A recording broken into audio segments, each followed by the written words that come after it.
शासनपति भगवान महावीर स्वामी की जय। परम गौर तपस्वी स्वामी श्री निहाल चंद जी महाराज की जय। परम सरलात्मा दादा गुरुदेव श्री खूब चंद जी महाराज की जय। संघ संरक्षक बहुसूत्र पूज्य गुरुदेव श्री फूल चंद जी महाराज की जय। उत्तर भारतीय प्रवर्तक शासन सूर्य पूज्य गुरुदेव श्री शांति स्वरूप जी महाराज। श्रवण संज्ञ सलाहकार भीष्म पितामह राज ऋषि पूज्य गुरुदेव श्री सुमति प्रकाश जी महाराज की जय।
उठ कर ले भजन भगवान का, तेरे जीवन का तो यही सार है। उठ कर ले भजन भगवान का, तेरे जीवन का तो यही सार है। बिना भक्ति भजन भगवान के, तेरा जीवन तो यो ही बेकार है। बिना भक्ति भजन भगवान के, तेरा जीवन तो यो ही बेकार है। उठ कर ले भजन भगवान का, तेरे जीवन का तो यही सार है। बिना भक्ति भजन भगवान के, तेरा जीवन तो यूं ही बेकार है। तेरा जीवन तो यूं ही बेकार है। जन्म मिला तुझे अनमोल हीरा, माटी में क्यों तूने खो दिया। जन्म मिला तुझे अनमोल हीरा, माटी में क्यों तूने खो दिया। जिस मार्ग पे जाना तुझे था, उसी में कांटे को बो दिया। जिस मार्ग पे जाना तुझे था, उसी में कांटों को बो दिया। ये न सोचा कि झूठा संसार है, और झूठी ये मौजवार है। ये न सोचा कि झूठा संसार है, और झूठी ये मौजवार है। ये दुनिया है मेला चंद रोज का, आखिर तो यहाँ अंधकार है। ये दुनिया है मेला चंद रोज का, आखिर तो यहाँ अंधकार है। उठ कर ले भजन भगवान का, तेरे जीवन का तो यही सार है। बिना भक्ति भजन भगवान के, तेरा जीवन तो यूं ही बेकार है। तेरा जीवन तो यूं ही बेकार है। इस दुनिया की मोह ममता में तूने प्रभु को भुला दिया। इस दुनिया की मोह ममता में तूने प्रभु को भुला दिया। विषय विकारो हठ कर्मों में जीवन सारा लूटा दिया। विषय विकारो हठ कर्मों में जीवन सारा लूटा दिया। जिस नैया पे तू असवार है, वो ही नैया तेरी मझधार है। जिस नैया पे तू असवार है, वो ही नैया तेरी मझधार है। बिना जिन धर्म की पतवार के, तेरा होगा ना बेड़ा पार है। बिना जिन धर्म की पतवार के, तेरा होगा ना बेड़ा पार है। उठ कर ले भजन भगवान का, तेरे जीवन का तो यही सार है। बिना भक्ति भजन भगवान के, तेरा जीवन तो यूं ही बेकार है। तेरा जीवन तो यूं ही बेकार है। भूखा मरे कोई प्यासा मरे पर, तुझको किसी का फिक्र नहीं। भूखा मरे कोई प्यासा मरे पर, तुझको किसी का फिक्र नहीं।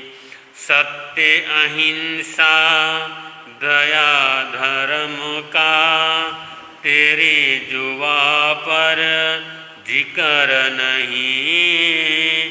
सत्य अहिंसा दया धर्म का तेरी जुबा पर जिक्र नहीं। बीती सारी उमरिया झूठ में बेईमानी से किया व्यापार है।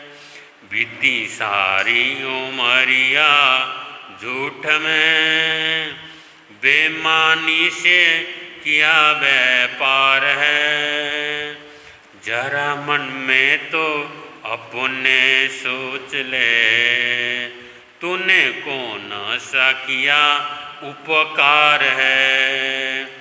जरा मन में तू अपने सोच ले, तूने कौन सा किया उपकार है।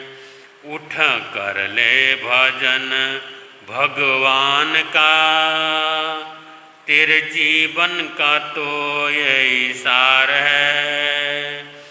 बिना भक्ति भजन भगवान के तेरा जीवन तो यूं ही बेकार है। तेरा जीवन तो यूं ही बेकार है। उठ कर ले भजन भगवान का, तेरे जीवन का तो यही सार है। बिना भक्ति भजन भगवान के तेरा जीवन तो यूं ही बेकार है। तेरा जीवन तो यूं ही बेकार है।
दुनिया के चराचर जीवों पर कर्मों ने जाल बिछाया है।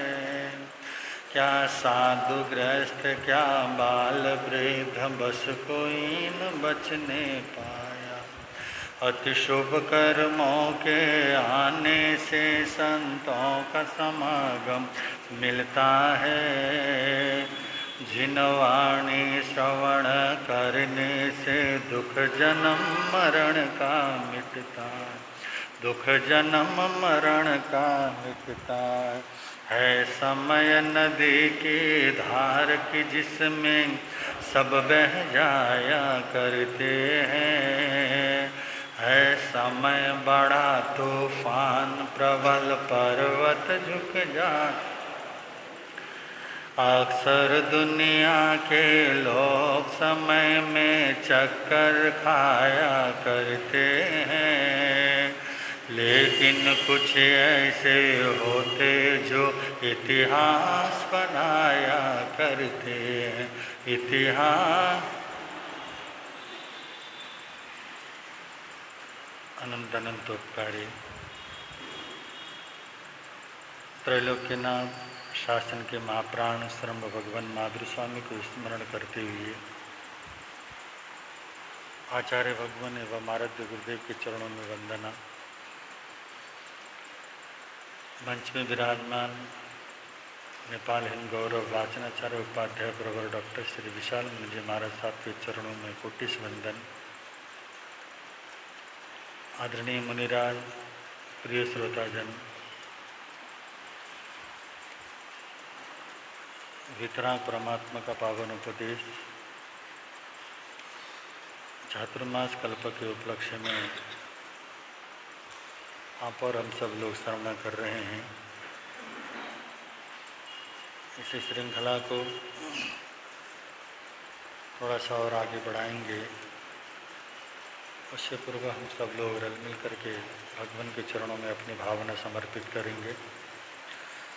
भगवान तेरी आराधना, भगवान तेरी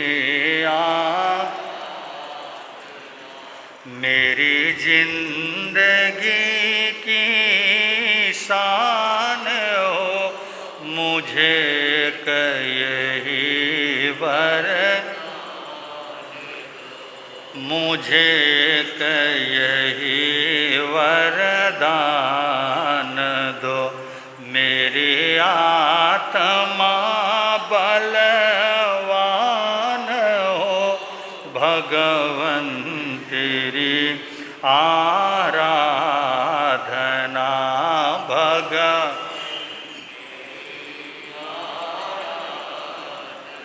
मुझे सुख की कोई परवाह नहीं, दुख में भी निकले आ नहीं।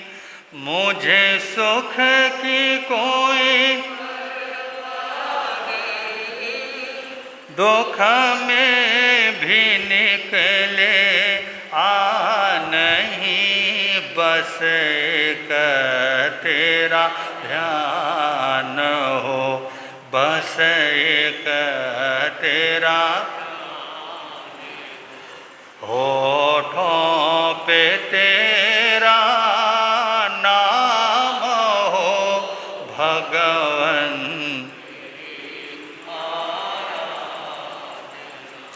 भगवन तेरी आराधना।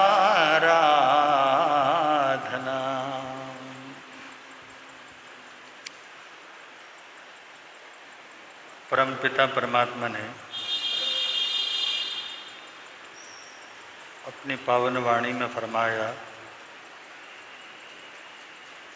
अपा कत्ता विकत्ताए दुहाणीय सुहाणीय, अपा मित्तम ममित्तम च दुपट्ठिय सुपट्ठियो। हमारी अपनी आत्मा ही सुख और दुख का करता है। जब हमने स्वयं दुख और सुख को बोया है, तो जो हमने बोया उसको काटने का अधिकार भी हमारा ही है, ये काटना भी हमको ही पड़ेगा। किसी की शरण लेने से किसी के कर्म कम नहीं होते। जैसे आप और हम सब लोग सुन रहे थे प्रवचन कि भगवान महावीर के चरणों में स्वयं इंद्र आकर के उपस्थित होकर कहता है कि प्रभु, आपकी साधना काल में आने वाली जो समस्याएं हैं, उन समस्याओं के लिए हम आपकी सुरक्षा में रहना चाहते हैं। तो प्रभु ने कहा, जब कर्म मैंने किए हैं तो भोगना भी मुझे ही पड़ेगा। और ये बात बिल्कुल अटल सत्य है। इस कर्म विज्ञान में साफ कहा जा चुका है, जो तुम करोगे वही तुम्हें मिलेगा। शुभ कर्मों का परिणाम शुभ ही होता है और अशुभ का परिणाम अशुभ ही होगा। इतना भर हमें विश्वास हो जाए तो बंदो व्यक्ति किसी ऐसी शरण की इच्छा और कामना नहीं करेगा जिससे कि उसके मन में ये भ्रम हो कि मैं उनकी शरण में चला जाऊं तो मुझे सुख मिलेगा। किसी चमत्कारी घटना की कामना करते हुए अगर मैं वहाँ पे जाऊंगा तो मुझे मेरे दुख से छुटकारा मिल सकता है, ऐसा संभव नहीं है। श्रुत कीर्तांग सूत्र में भी प्रभु ने 2 शब्द कहे हैं, ताणम और शरणम। ताणम का अर्थ है त्राण या सुरक्षा और शरणम का अर्थ है शरण या आश्रय है। किसी के आश्रय में जाकर के अगर हम ये सोचते हैं कि मेरे दुख से मुझे मुक्ति मिलेगी, ऐसा तो न कभी हुआ है न कभी हो सकता है।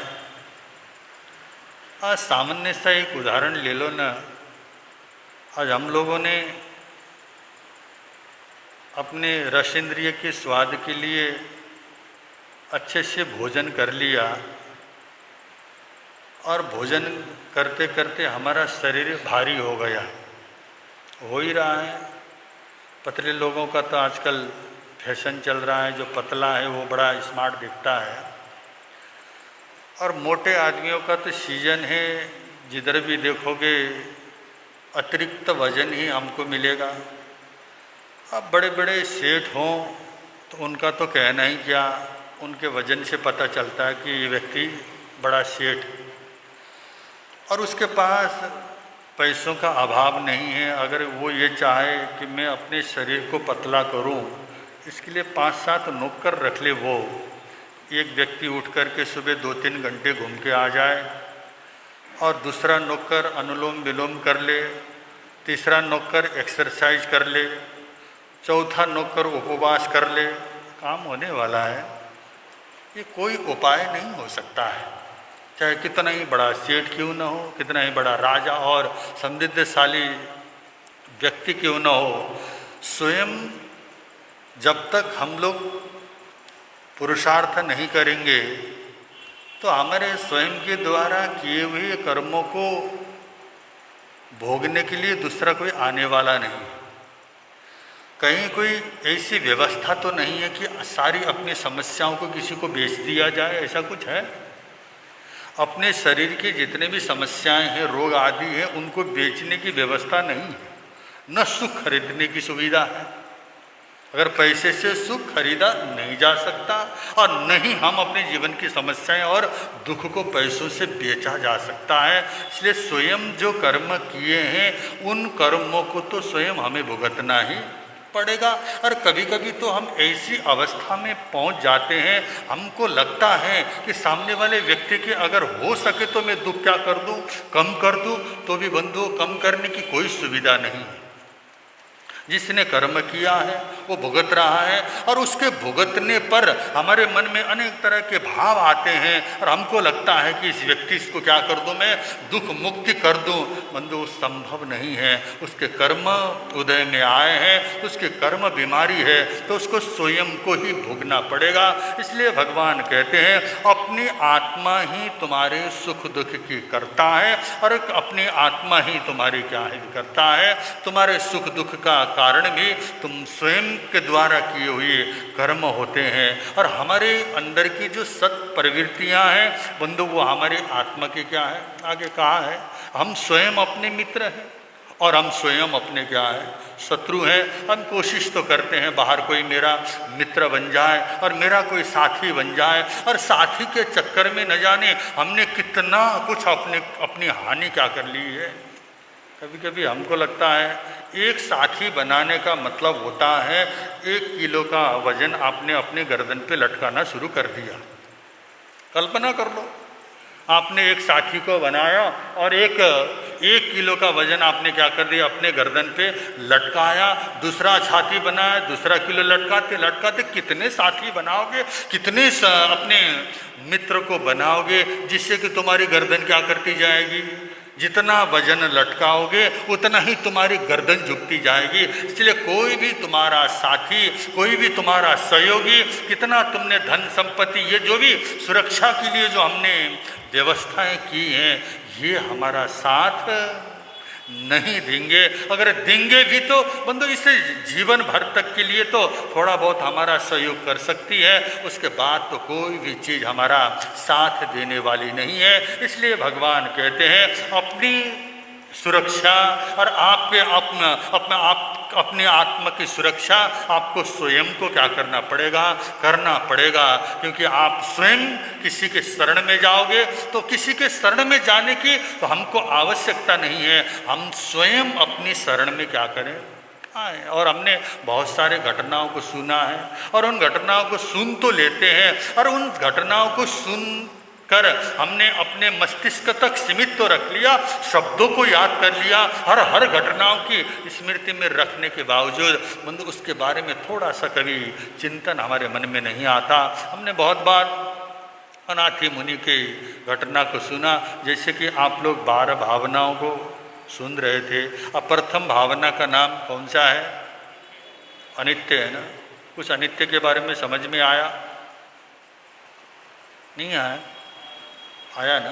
अच्छा, अनित्य का मतलब कोई भी घटना, चाहे हमारे जीवन का सुख हो चाहे हमारे जीवन का दुख हो, ये दोनों ही अनित्य हैं। बस इतना भरा आप जान लें, जो भी मेरे जीवन में दुख आ रहा है उस दुख भी अनित्य है। ऐसा आपको जब विश्वास होगा तब आपके जीवन में आने वाले उन दुख को आपको ऐसा नहीं लगेगा कि जीवन भर के लिए ये दुख मेरे साथ में रहने वाला थोड़ी देर के लिए है। उदाहरण के लिए छोटी सी घटना, क्योंकि घटनाएं तो बहुत सारी आपके समक्ष रखी गई थी। उन बड़े बड़े उन महापुरुषों ने जब अपने भेद विज्ञान का प्रयोग किया, भेद विज्ञान के प्रयोग में मतलब शरीर और आत्मा को अलग करके जब उन्होंने देखना प्रारंभ किया, इतनी बड़ी घटना उनके शरीर के साथ घटती है तब भी उनको किसी प्रकार का कोई प्रभाव नहीं होता था। आज हम स्वयं जो रोज 2-2, 4-4, 5-5 सामयिक करते हैं, प्रतिदिन सामयिक करने वाले व्यक्ति और जीवन भर की सामयिक अंगीकार करने वाले हम स्वयं अपनी परीक्षा करके देख सकते हैं। कभी कभी हमारे शरीर में मच्छर आकर के उसने डंक मारना शुरू कर दिया, आप क्या करोगे? जब तक आपको पता नहीं है, हमको पता नहीं है, तब तक तो कोई बात नहीं। अगर पता चलते ही आप उसको देखोगे, पहले उसके भगाने का काम करोगे। कभी कभी मन में देखने की कोशिश कर रहा, और हम वो मच्छर को देखें, कितना बेचारा उसने खून पीना है, जरा सा उसने क्या करना है, खून पी के चले जाना है। उसको देखने के बाद हमारे मन में 2 भाव आएंगे। कितने 2 भाव आएंगे? एक व्यक्ति तो बंधु उस मच्छर के प्रति दया के भाव ला सकता है, सोचा बेचारा छोटे से ये क्या जीव है और जरा सा मेरा खून पी के चला जाएगा तो क्या फर्क पड़ता है, और पीना। और दूसरा व्यक्ति क्या है, तुरंत उसके प्रति हमारे मन में क्या कहेगा, बैर का भाव आएगा, मन करेगा इसको क्या कर दूं, समाप्त कर दूं। जरा सी उसने क्या किया था, जरा सा उसने हमें वेदना क्या दी, और मेरे मन के अंदर इतना गहरा और घनीभूत क्रोध और बैर का भाव आया, मैं उसको क्या करता हूँ। ज़्यादातर लोग, आप तो चलो सामयिक करने वाले हो, आप सीधे तो मारोगे नहीं, कभी कभी चुपके अगर मार लो तो बात अलग है, सीधे तो कहाँ से मारोगे। और आप लोग सामयिक करने वाले हैं तो हम के अंदर तो दया और करुणा है, तो हमारे मन में 2 भाव आते हैं, और उन 2 भावों में एक में तो क्रोध आता है और एक में घृणा आ सकती है, और दूसरे मन में दूसरा भाव आ सकता है, दया और करुणा के भाव आ सकते हैं। तो बंधु अनित्य का जब हम बोध हो जाता है, उस घटना को आप देखें और थोड़ा सा सहन शक्ति बढ़ाने की कोशिश करेंगे तो तुरंत आपका मन क्या कहेगा, मन बड़ा बेईमान है ना।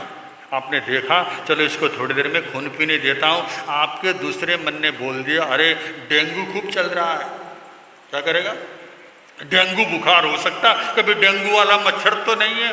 अनेक तरह के भाव उसको हटाने के कहीं ना कहीं से बहाने ढूंढ लेते हैं। हमारे को तो इतनी सी सहन शक्ति भी हमारे भीतर में क्या है, नहीं।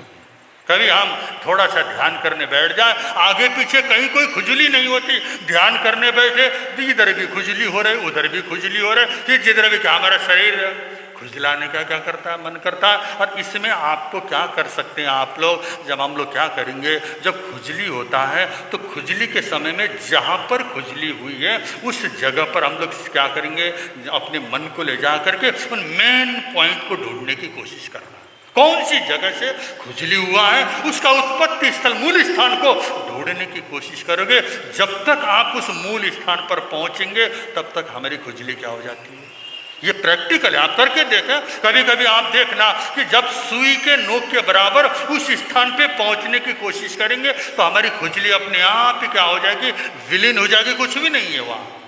पर हमारा मन क्या करता है, इधर खुजलाने को कहता है, उधर खुजलाने के लिए ये प्रेरित करता रहता है। तो बंदो, संसार की हर घटना अनित्य है, और अनित्य का जहाँ बोध हो जाता है कि जब सुख हो या दुख हो ये नित्य नहीं है, तो मुझे तो नित्य सुख की खोज में साधना करनी है।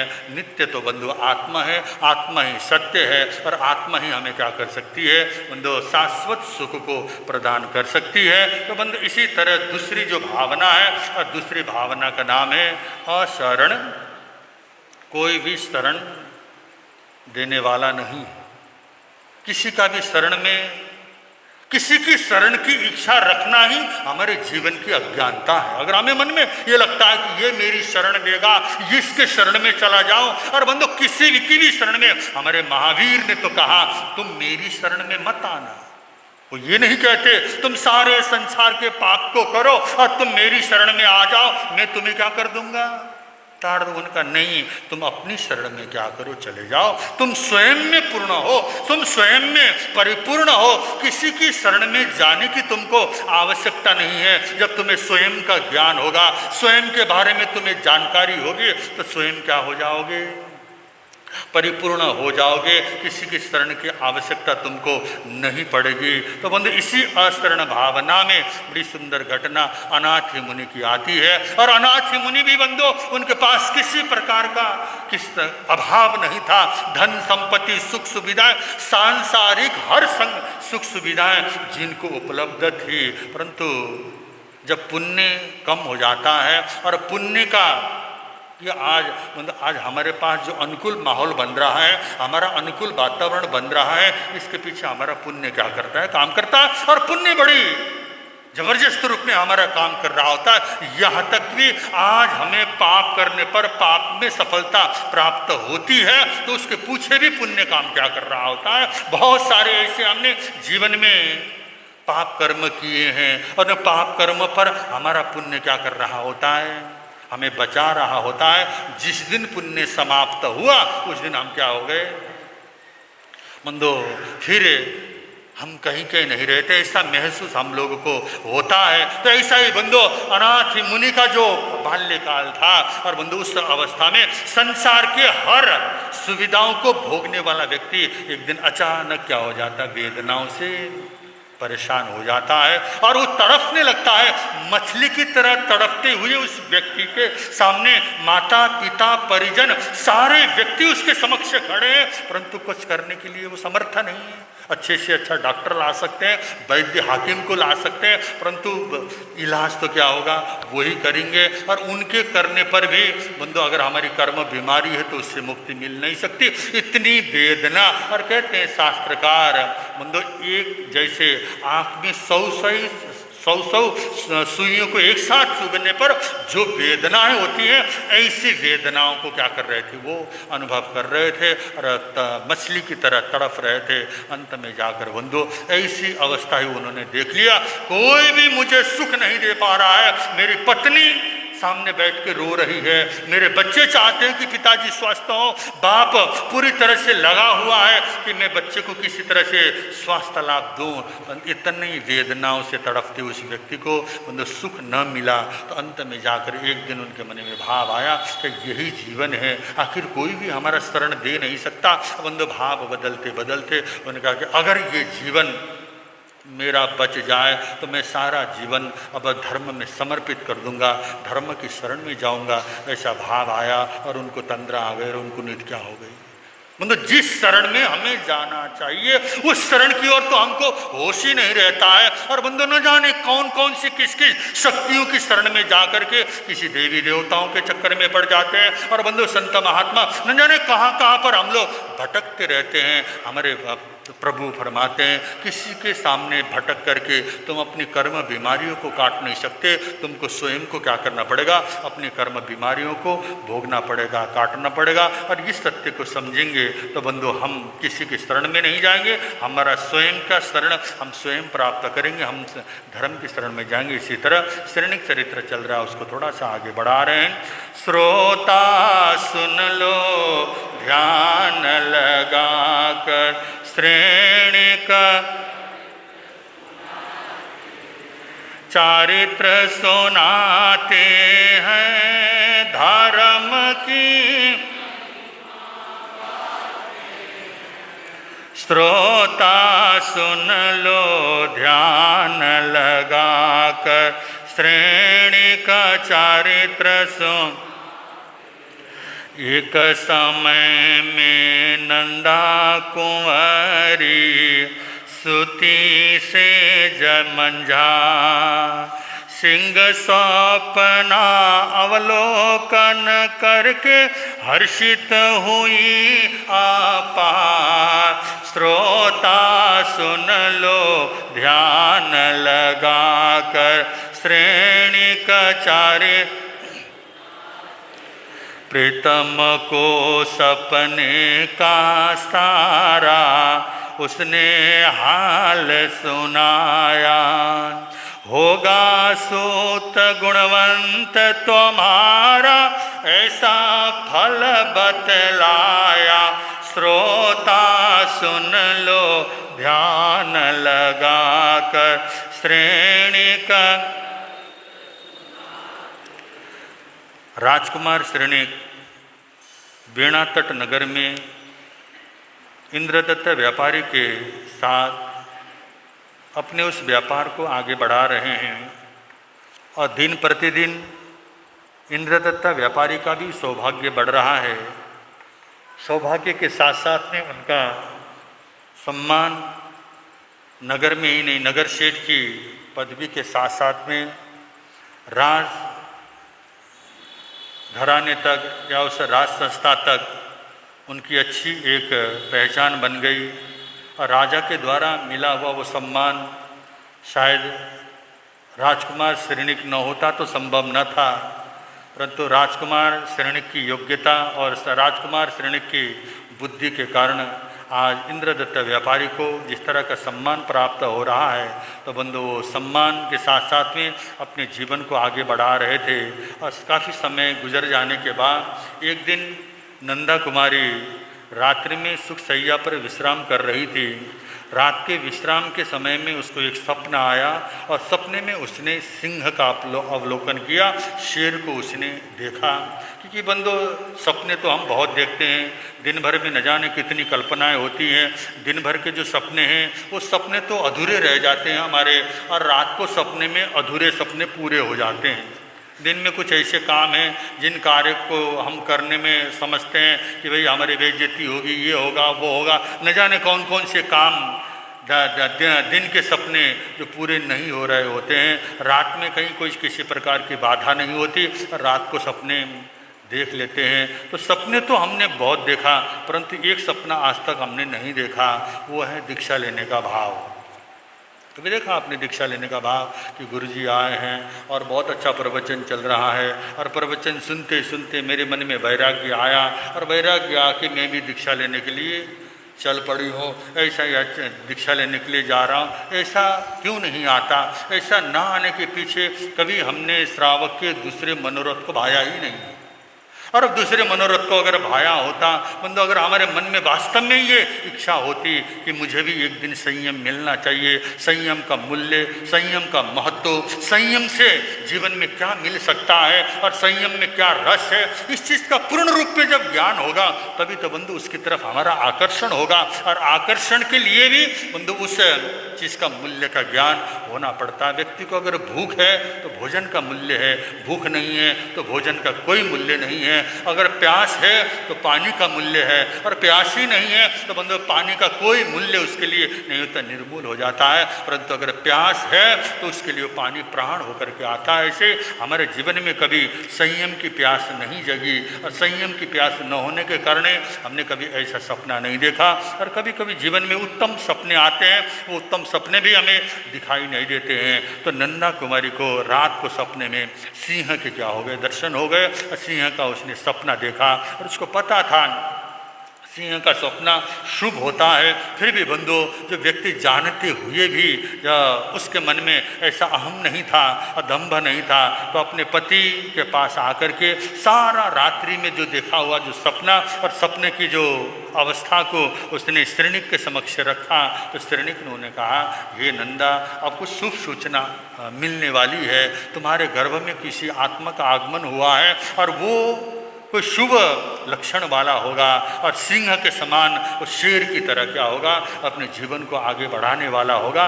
ऐसा बालक को तुम जन्म देने वाली उस बालक की तुम माता बनोगी। ये सूचना सुनते ही नंदा को एक प्रकार की आनंद की अनुभूति हुई। वो बड़ी आनंद का अनुभव करते हुए आगे बढ़ रही थी।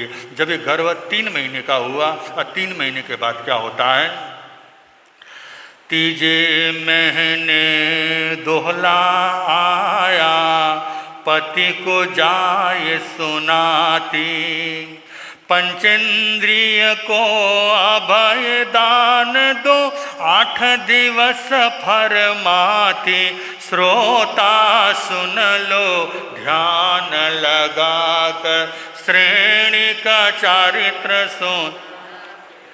सुन के श्रेणिक सोचे मन में, ये तो देश पराया, कैसे पार पड़ेगा दोहला, विचार मन में आया, श्रोता सुन लो ध्यान लगाकर, श्रेणी का चारित्र सुनाते हैं।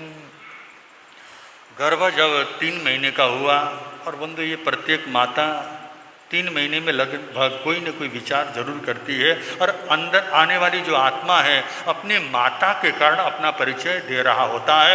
माँ के मन में जो भाव उठ रहे होते हैं, कभी कभी वो माँ के भाव नहीं, उसके गर्भ में आई हुई जीव की क्या होती है, भावनाएं होती है। और माँ को ऐसा लगता है मैं ये काम करूँ, ऐसा काम करूँ, और वो काम करना या वो चीज़ खाना, कोई भी चीज़ करने का जो भाव आता है, कभी कभी वो गर्भ की आत्मा क्या करती है, प्रेरित करती है, उसकी भावनाएं माँ के साथ जुड़ी हुई होती है। और 3रे महीने में कुछ ऐसा दोहला आता है। ऐसा है बंधु, नंदा कुमारी को भी एक दोहला आया, और वो दोहला इतना भयंकर था, वो सोचने लगी इस तरह की इच्छा जो मेरे गर्भ में आने वाले जीव ने रखी है वो कभी संभव नहीं है। ऐसा उसके मन में भाव आया, क्योंकि कुछ ज्ञान तो नंदा कुमारी को निश्चित रूप में था। और ऐसी बंधु स्वयं प्रज्ञा के धनी, और जिसके पास ऐसा ज्ञान था, तो उसको पता था कि आज जो 3रे महीने में मेरे मन में जो भाव रह करके आ रहे हैं, वो भाव मेरे गर्भ में आए हुए जीव के हैं। और बंधु उसके मन के अंदर विचार आया, और दोहला क्या था, दोहला ये था, उसको लगता था वेणा तट नगर में संपूर्ण जो पंचेंद्रिय प्राणी हैं उनके लिए अभय दान की 8 दिन तक की अमारी की घोषणा कराने का भाव। अमारी की घोषणा जो होती थी, तो बंदा 8 दिन तक किसी भी प्रकार के पंचेंद्रिय जीवों की कोई भी हत्या क्या करेगा, नहीं करेगा। ये राजाज्ञा होती थी, राजा ने आदेश दिया, उस नगर में कोई भी पशुओं की हत्या या पंचेंद्रिय प्राणियों की हत्या वो नहीं कर सकता था। तो ऐसा जो अमारी की घोषणा कर दे, और 8 दिन तक सभी प्राणियों को अभयदान मिले।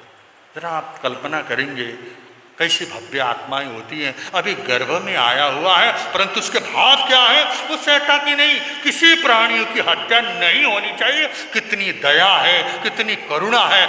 ऐसी दया और करुणा गर्भ का जीव गर्भकाल से ही लेके आता है, तो जन्म लेने के बाद ये व्यक्ति क्या होगा, ये आत्मा ये किस तरह की आत्मा होगी, ये तो हम लोग कल्पना ही कर सकते हैं। तो ऐसे ऐसे विचार, ऐसे ऐसी पवित्रताएं हमारे मन में होती हैं। ये सारे पूर्व जन्मों की क्या होते हैं, संस्कार होते हैं। इसलिए कहते हैं बंधु, वह दिन जब हमारा अंतिम समय भी आता है, अंतिम समय को भी अब हम सुधार लेते हैं, हमारे भाव अच्छे बनाते हैं, जो अंतिम समय में जो हमारे भाव होते हैं वही हमें संस्कार के रूप में अगले भव में चले जाते हैं। तो बंधु ऐसा विचार होना चाहिए। तो बंधु नंदा कुमारी के गर्भ में आने वाला उस जीव ने कहा 8 दिन तक अमारी की घोषणा होनी चाहिए, किसी भी प्राणियों की हिंसा न हो, ऐसा भाव उसने रखा। और नंदा कुमारी को जब पता चला ये कहाँ से संभव है, ये तो संभव ही नहीं है, क्योंकि हम राजा नहीं हैं और हमारी आज्ञा मानेगा कौन, हमारे कहने से मांसाहारी लोग मांस खाना तो बंद नहीं करेंगे,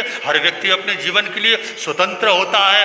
ऐसा भाव आ रहा है। और बंधु ऐसे भाव में धीरे धीरे नंदा सोचने लगी, विचार करने लगी। न उसको भोजन अच्छा लगता है, न पानी अच्छा लगता है। और भोजन पानी को छोड़ने के बाद जब उसका शरीर कमजोर हो रहा है तो एक बार रात में कुमार श्रेणिक ने पूछा कि नंदा आखिर तुम्हारी इस कमजोरी का कारण क्या है, आखिर तुम क्यों इतना परेशान हो, क्यों तुम इतना दुखी हो रही हो, इस तरह से प्रश्न पूछा। तो बंधु नंदा ने अपनी सारी समस्याओं को श्रेणिक के समक्ष रखा।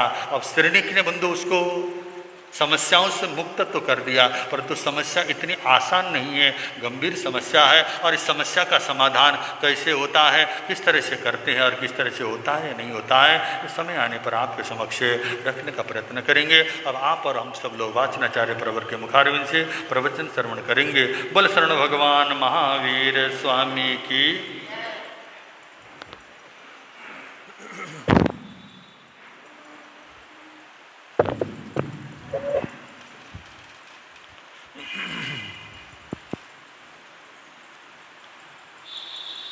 नाम प्रभु का निहाल कर दे, फूल शांति के खूब खिले, मानव जीवन महक उठे तब, सुनती अरु सत कर्म मिले,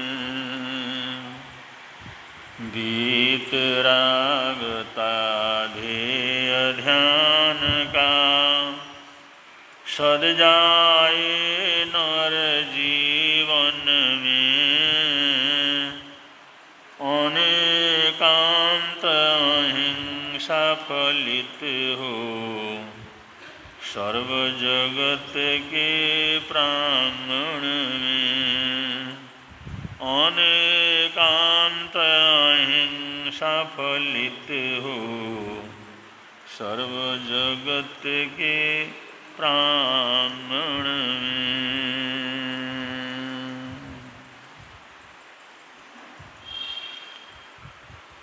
प्रसंग चल रहा है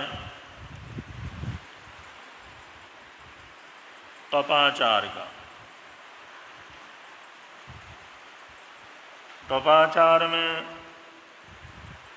बाह्य प्रकार की तपस्याओं का सामान्य बोध प्राप्त करने के बाद आभ्यंतर तप की तरफ जो बढ़ते हैं,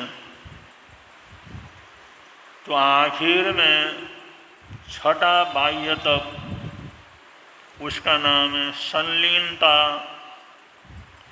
ये बहुत विशेष प्रकार की तपस्या है, संलीनता तप। अनशन, उनदरी, भिक्षाचारी, ये तो सब फिर भी लोग जानते हैं, बार बार उच्चारण भी करते हैं। संलीनता तप, इसका तो कोई उच्चारण भी नहीं करता, क्योंकि जानकारी भी नहीं होती है संलीनता क्या चीज़ है। तो ये बाह्य तपों में छठा तप होने के बावजूद बहुत से श्रावक श्राविकाओं के लिए ये अछूता ही रहता, संलीनता तप। बाह्य तप में जब चलते हैं तो छठा जो तप है वो संलीनता तप है। और संलीनता तप इतना महत्वपूर्ण है, ये आभ्यंतर तप में प्रवेश का द्वार है। सूक्ष्म तप में, आंतरिक तप में, अभ्यंतर तप में प्रवेश करने का ये सिंह द्वार है। इसलिए संलीनता तप ये अपने आप में बहुत ही महत्वपूर्ण तप। ये बाहर से अंदर जाने की यात्रा है। और आंतरिक तप तभी तो कोई तप कर सकेगा जब अंदर जाएगा। वो आभ्यंतर में जाएगा तो अभ्यंतर तप कर सकेगा, और बाहरी है तो बाह्य तप की आराधना साधना करेगा।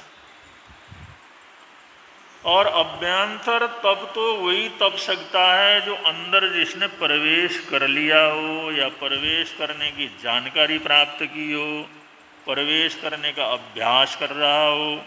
वही आंतरिक तपों को तप सकता है जिसने आंतरिक क्षेत्र के अंदर प्रवेश किया है। तो अंदर प्रवेश करने का जो रास्ता है, अंदर प्रवेश करने का जो मार्ग है, वो है प्रतिसंलीनता तप। उसी को संलीनता तप भी कहते हैं। और इसका मोटा मोटी अर्थ करते हैं तो बिल्कुल शांत हो जाना। बिल्कुल शांत होने का मतलब, अब आजकल तो पानी भर के रखने की जो परंपरा कम हो गई, लेकिन पहले जब पानी कम आता था तो बड़े बड़े बर्तनों में, ड्रोमे में पानी भर करके रखते थे। या नगर में तालाब वगैरह बहुत होते थे। तो जिस समय पानी का जो बड़ा बर्तन है उसमें पानी बिल्कुल स्थिर रहता है, तो उसके ऊपर देखो तो सारा नीचे अपना चेहरा मेहरा सब दिखाई देता। जैसे शीशे के सामने जाते हैं, आईने के सामने जाते हैं, तो जैसे वो सब नजर आता है, ऐसे ही जो है स्थिर जो पानी है जिसमें कोई हलन चलन नहीं है, ऐसा भरा हुआ पानी का बर्तन भरा हुआ है, और उसके ऊपर जा कर के थोड़ा सा देखो तो अपना चेहरा साफ साफ दिखाई देता है। और ये कभी कभी अखबारों में, पत्रिकाओं के अंदर जो पेपर वगैरह आते हैं, चित्र वगैरह आते हैं, किसी तालाब के किनारे के चित्र आते हैं, तो उसमें आते हैं ऊपर भी चित्र है और नीचे भी चित्र है। आदमी खड़ा है तो ऊपर भी दिखाई दे रहा, नीचे भी दिखाई दे रहा। तो पानी के अंदर छाया पड़ती है, उसको अगला कैप्चर कर लेता है। तो जैसे ऊपर वो मनुष्य खड़ा है तो उसका एकदम बढ़िया पिक्चर नजर आता है, ऐसे पानी के अंदर जो सिर नीचा किया हुआ उल्टा उल्टा तस्वीर भी बड़ा सुंदर नजर आता है। ऊपर तो पेड़ खड़े होते हैं और वहीं से पेड़ नीचे जो है, नीचे की तरफ जो है सिर करके खड़े रहते हैं। तो जहाँ पर पानी बिल्कुल शांत होता है, वहाँ पर अगर झांकते हैं तो अपना चेहरा नजर आता है या दूसरे दृश्य नजर आते हैं। अगर वो पानी में थोड़ा सा भी, अगर एक छोटा सा भी पत्ता कहीं से पड़ जाए तो लहरें पैदा होती हैं, कंपन पैदा हो जाता है, और वो चेहरा देखना बंद हो जाता है। चेहरा देखना, या तो बहुत से लोग चांद को देखते हैं तो चांद को नीचे बर्तन रख देते हैं, फिर चांद का आनंद लेते हैं, लेकिन उसमें थोड़ा सा भी हिलन चालन हुआ कि वो दिखना बंद हो जाता। और कभी कभी किसी ने सूर्य के दर्शन करने हैं तो अब सूर्य की तरफ देखना तो बड़ा मुश्किल का काम है, तो बर्तन के अंदर रख करके देखते हैं पानी में, क्योंकि सूर्य की किरणें तो पड़ती हैं, उससे आंखों में बड़ी तकलीफ होती है। तो बिल्कुल पानी का सतह बिल्कुल शांत हो, जितना शांत हो उतना ही उसके अंदर प्रतिबिंब दिखाई देता है, झलक दिखाई देती है, अपना पूरा दृश्य वहाँ पर दिखाई देता है। और जैसे ही उसमें थोड़ी सी भी चंचलता आती है तो दिखना बंद हो जाता है। तो अगर हमने अंदर जाना है तो अंदर जाने के लिए कुछ दिखना तो चाहिए ना। अब कुछ दिखेगा ही नहीं तो अंदर कैसे जाएंगे। इसलिए प्रतिदिन संलीनता जो तप ये है, संलीनता तप इसको कहते हैं कि ऊपर से हम बिल्कुल शांत हो जाएं, इतने शांत हो जाएं हमारी जानकारी के बिना हमारा कोई भी हिस्सा हिले नहीं, हमारी अंगुली नहीं हिले, हमारा पैर नहीं हिले, हमारी पलकें न हिलें, हमारा सिर न हिले, शरीर का प्रत्येक अंग इतना शांत और स्थिर हो जाए हमारी जानकारी के बगैर कोई भी हमारा शरीर का हिस्सा न हिले। ये ऊपर से शांत करने का तरीका। क्योंकि कभी भी आप लोग देखेंगे घर में बैठो बातचीत वगैरह करो, बातचीत कर रहे हैं, अगला किसी का हाथ हिल रहा, किसी का पैर हिल रहा, किसी की आंखें हिल रही हैं, किसी का गर्दन हिल रहा है, कोई तो पूरे शरीर से हिलते हैं। कभी गौर करो, बातचीत करते समय बातचीत तो चल रही है, अब वो हिलाने उलाने की जरूरत नहीं, लेकिन आदमी हिलाता रहता है। और इतने से हिलन चलन से हमारी जो एक शांत रहने की जो प्रतिसंलीनता तप है ना, उसके अंदर व्यवधान पड़ जाता है। इसलिए थोड़ी देर के लिए हमारा कोई भी अंग न हिले, एकदम शांत हो जाए और पूरा हमारा आंखों से लेकर के पलकों से लेकर के शरीर का कोई भी हिस्सा हिलन चलन न करे, ऐसा अभ्यास करना। अभी हमारी अंगुली हिलती है, ये आंखों की पलकें हिलती हैं, या हमारा सिर थोड़ा इधर उधर हिलता है, तो इसका मतलब ये नहीं हमारा सिर हिलता है। ये बड़ी गहराई के अंदर ये हमारा सिर हिलता है, तो उसके अंदर वो विचारों की श्रृंखला, उसके अंदर हिलन चलन पैदा हो जाती है, उसके अंदर मन की तरंगों के अंदर हिलन चलन पैदा हो जाती है, उसके अंदर फिर प्राण हिलते हैं, कँपते हैं, फिर उसके अंदर जो चेतना आत्मा है उसके अंदर कंपायमान होता है, तब जाकर के हमारी अंगुली हिलती है। हमारी अंगुली हिलती है तो सिर्फ अंगुली नहीं हिलती, लेकिन ये सब बेहोशी के अंदर होता है। हमारे दिमाग के बगैर तो हमारा शरीर का जरा सा भी हिस्सा हिलन चलन नहीं कर सकता।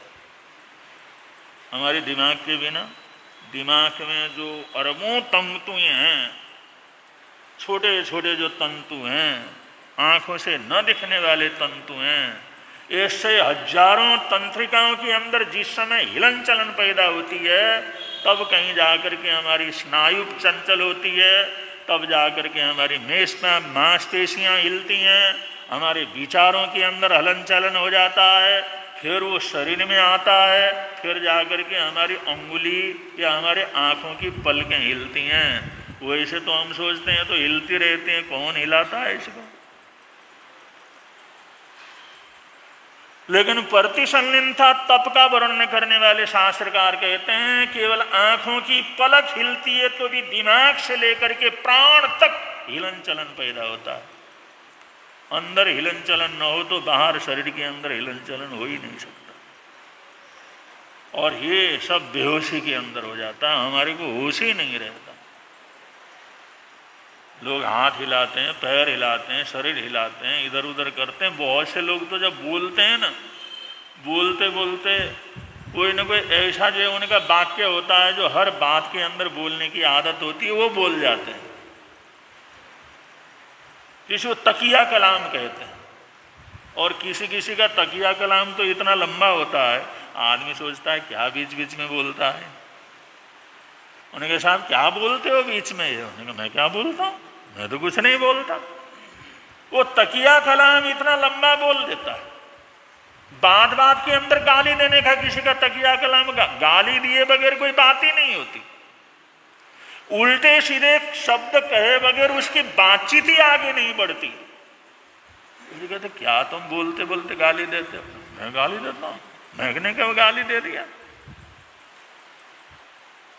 वो ऐसे गाली के शब्द बोलता है जो लोगों को सुनने में अच्छे नहीं लगते, वो बार बार बोलता है, लेकिन उसको ध्यान नहीं रहता। अगर कोई अव्वल तो लोग सोचते हैं क्या टोकना है, अगर कोई टोक भी दे, भाई बातचीत करते करते ऐसा शब्द क्यों बोलते हो तुम, उस बात को बार बार क्यों बोलते हो? मैंने कहा मैं तो नहीं बोलता, मैं तो बोलता ही नहीं।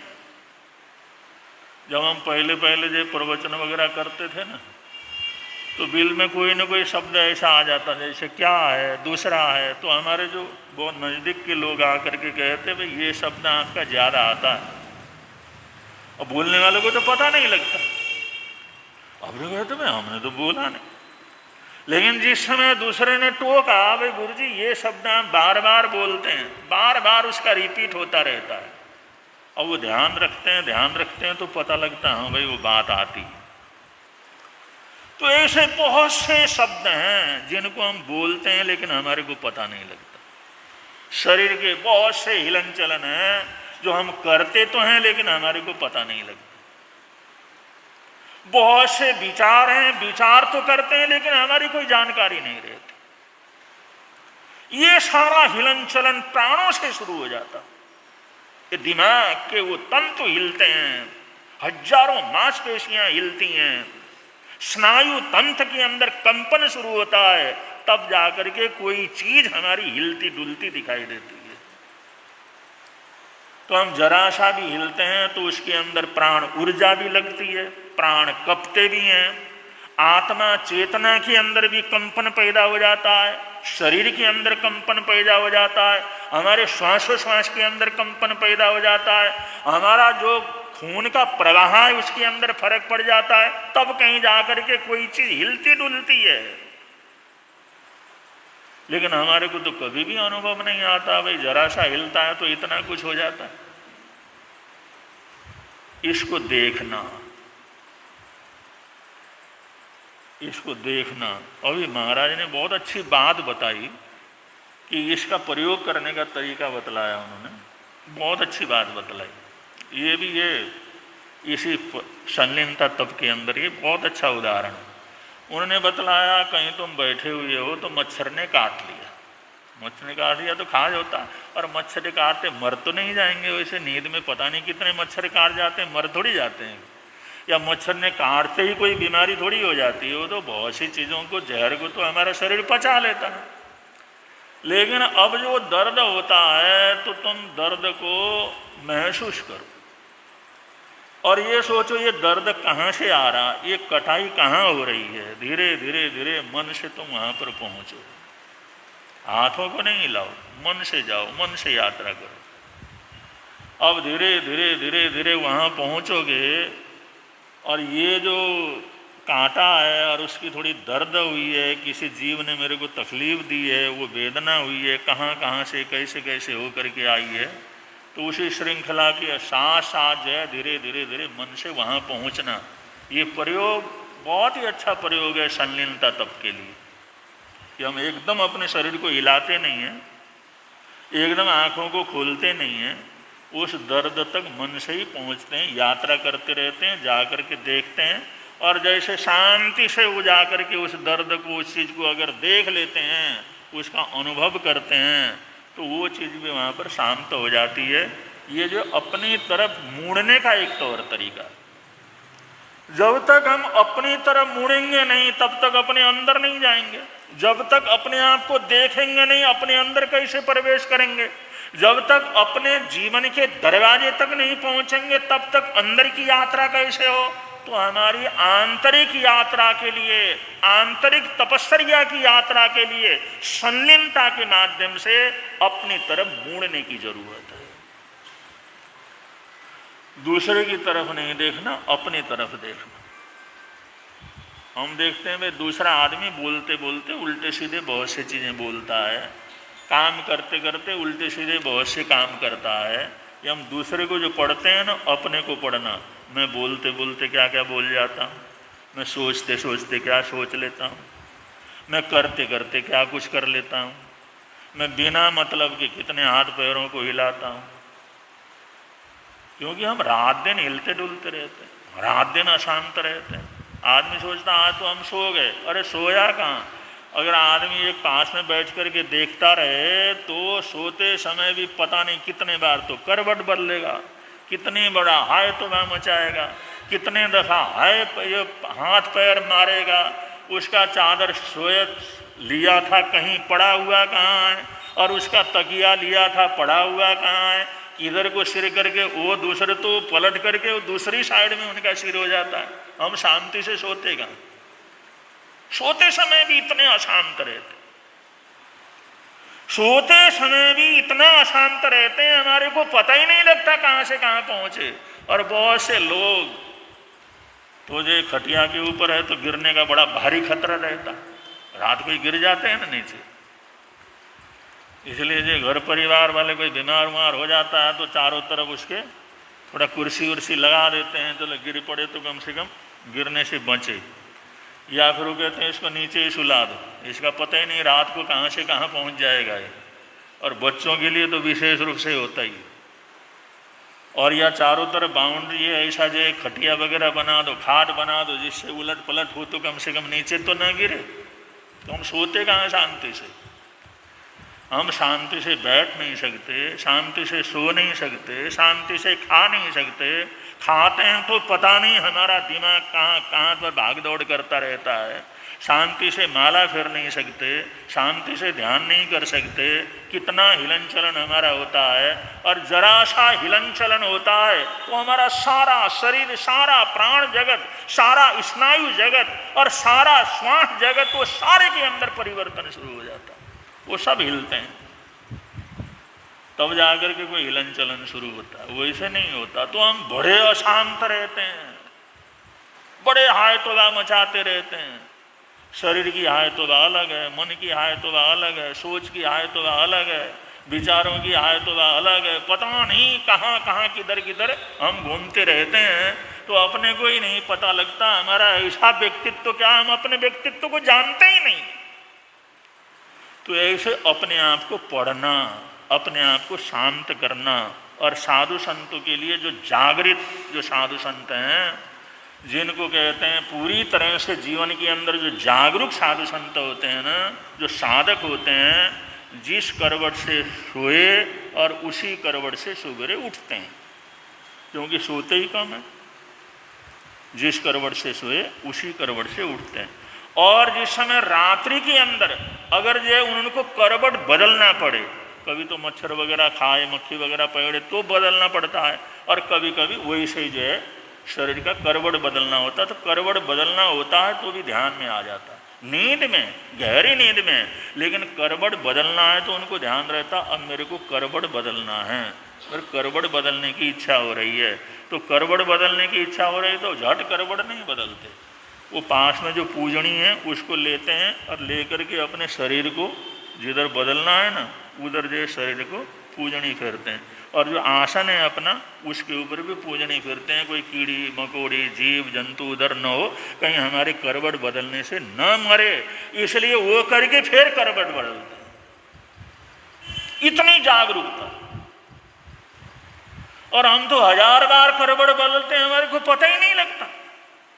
खटिया से नीचे गिर जाते हैं तो भी अपने को पता नहीं लगता। ये संलीनता तपस्या करने वाले, संलीनता की तरफ जाने वाले इतना जागरूक रहते हैं, इतने जागरूक रहते हैं। गहरी नींद के अंदर करवट बदलने की स्थिति भी हुई तो भी उनको ध्यान में आता है, और पास में रखी हुई पूजनी को उठाते हैं और अपने शरीर की भी प्रेरणा करते हैं और उस आसन की भी प्रेरणा करते हैं, फिर करवट बदलते हैं। तो ऐसा अपनी तरफ मुड़ना, अपनी तरफ देखना, अपनी तरफ की यात्रा करना, दुनिया की तरफ से अपनी तरफ जो है मुड़ना।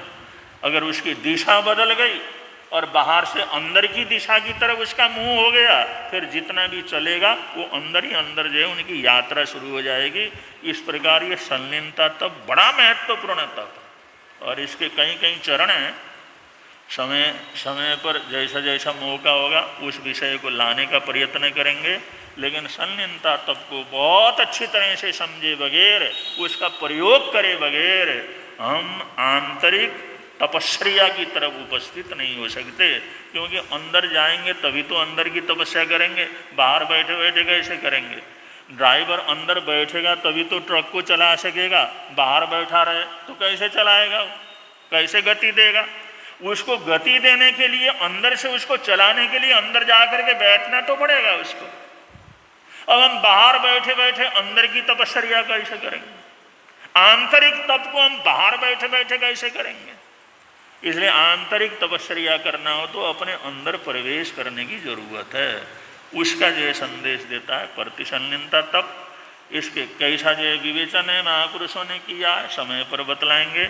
बड़े प्रेम से आप लोग बोलेंगे, मिलता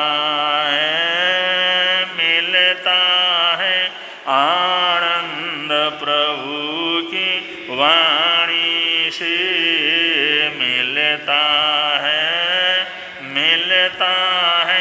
आनंद प्रभु। प्रवर्तक शांति गुरुवर प्यारे, प्रवर्तक शांति गुरु।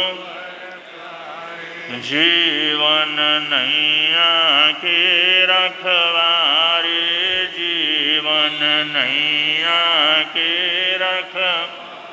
जोड़ गए संबंध प्रभु की वाणी से, जोड़ गए संबंध प्रभु की वाणी से।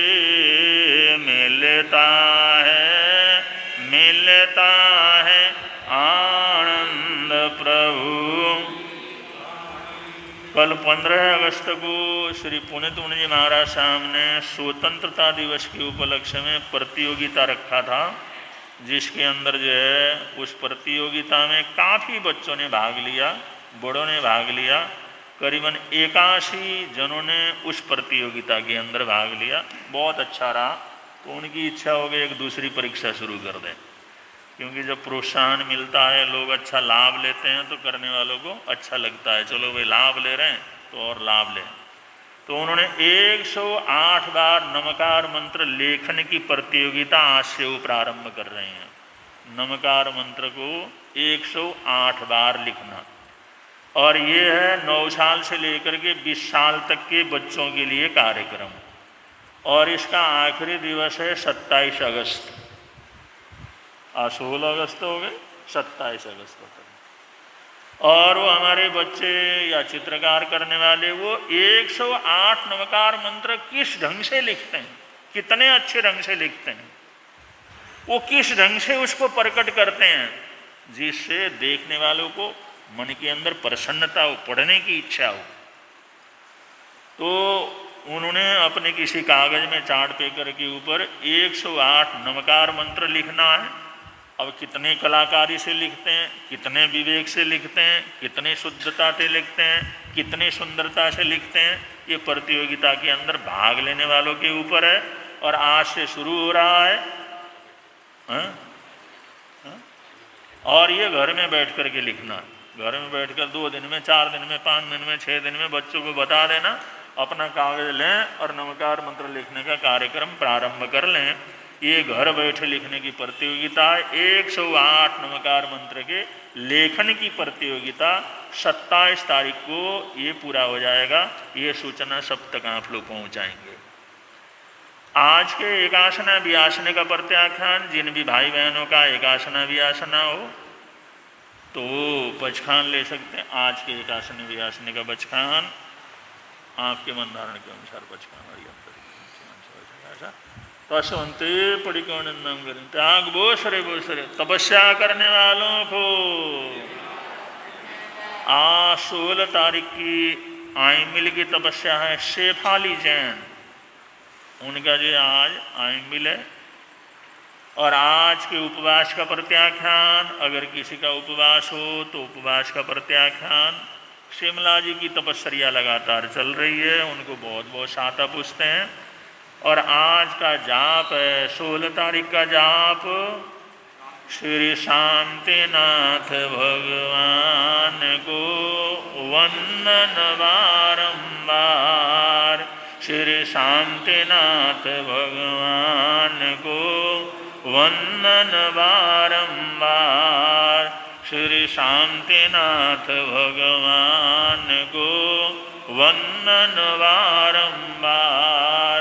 श्री शांतिनाथ भगवान को वंदन। अब संघ की तरफ से संघ के उपमंत्री सूचनाएं दे रहे हैं, उसके अनंतर मंगल पाठ हो।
श्रीचत्तारिमंगलम अरिहंतामंगलम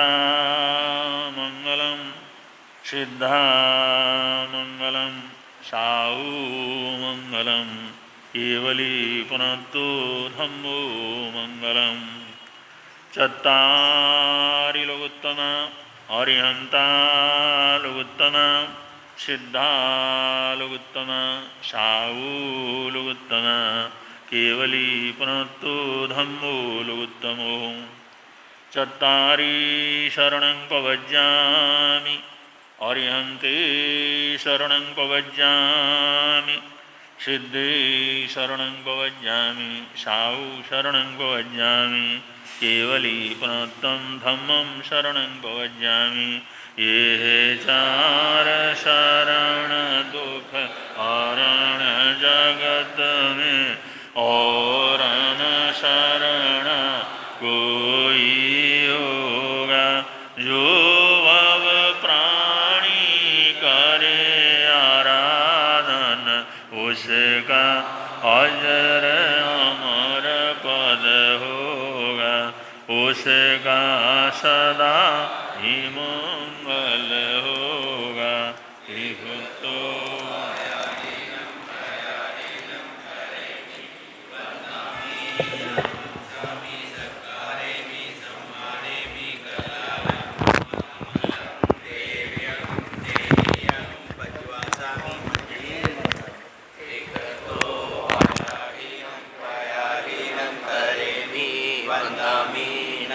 नमंसामि सत्कारेमि सम्मानेमि कल्याणं मंगलं देव्यं चेयं पज्वासामि मथेन वंदनं तो पायाहीनं करेमि वन्दामि नमंसामि सत्कारेमि सम्मानेमि कल्याणं मंगलं देव्यं चेयं पज्वासामि मथेन वंदनं। जो बोले